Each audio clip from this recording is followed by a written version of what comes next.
Processos. Seleção de ingredientes. Primeira coisa, meu amigo, minha amiga, padeiro, confeiteiro, confeiteira, padeira, cozinheiro, cozinheira, chefe de cozinha, auxiliar, sous-chefe. Seleção de ingredientes é o princípio de tudo. Então, é assim, a nossa relação tem que ter uma intimidade até do entendimento de qual ingrediente você vai utilizar. Por quê? Ingredientes inferiores, você dificilmente vai tirar produto de qualidade. Então, nós temos que ter esse entendimento muito claro de que às vezes você chega lá no mercado para comprar uma farinha, aí tem uma farinha de R$4, um exemplo, e você tem uma farinha de R$6.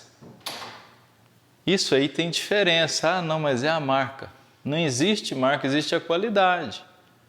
Então, vou te mostrar alguns termos, eu usei o exemplo da farinha, que isso vai fazer diferença para você, tá? Então, antes de mais nada, a qualidade, a seleção dos seus ingredientes, ok? Depois, a pesagem. Antigamente, principalmente no período que eu iniciei nessa caminhada, era comum o punhado. Tá? Não sei se vocês já ouviram falar isso, mas o punhado, ou uma xícara disso, ou uma xícara daquilo. Então, naquela época, era muito difícil você aprender as coisas.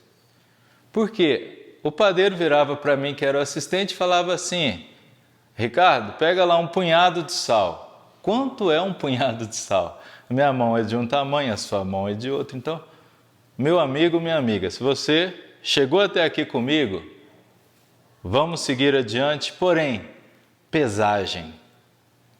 Para você fazer um POP, um procedimento operacional padrão, que é uma receita base com rendimento, você tem que ter pesagem, é peso e medida. Porque senão, não adianta, tudo você vai achar caro, você vai achar fora da sua realidade. Isso está atrelado ao quê? Conhecimento, é matemática. Então, sem balança não se faz pão com qualidade. Então, pesagem ou mise en place, tá? Isso aí é importante. Depois nós temos batimento de massa. Esse ponto ele é importante, batimento de massa, né?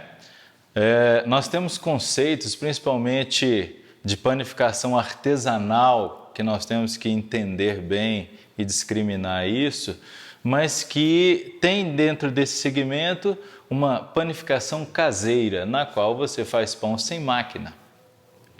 Mas isso também te requer muito trabalho físico e nem sempre os resultados esperados são correspondidos.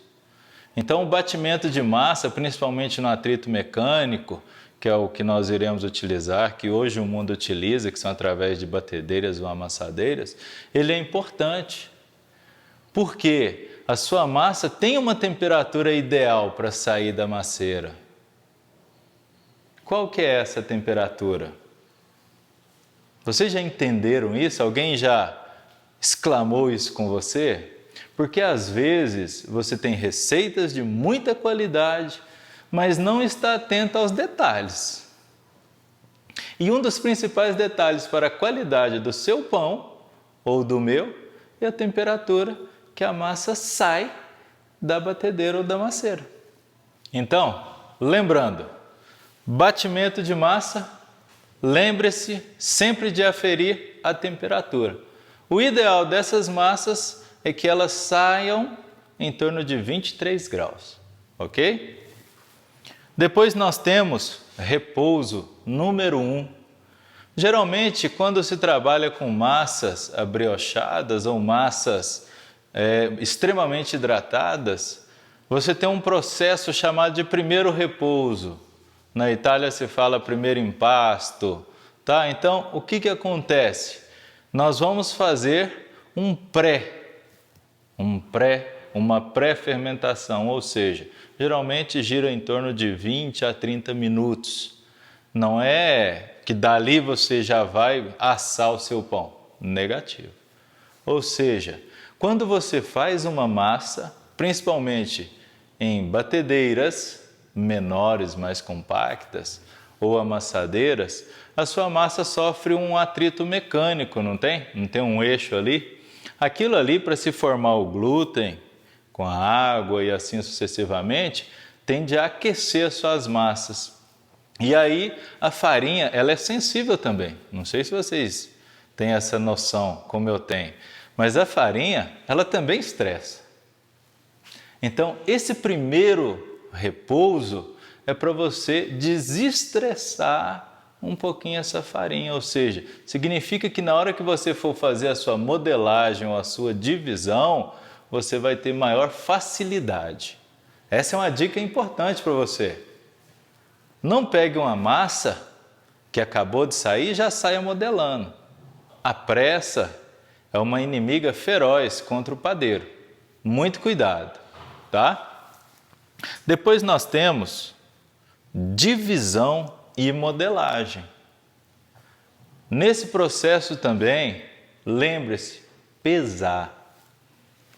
Antigamente, quando eu fazia pão francês ou brasileirinho e tal, o pão de sal, que todo mundo conhece, a gente fazia me desculpe a expressão, mas era imbira.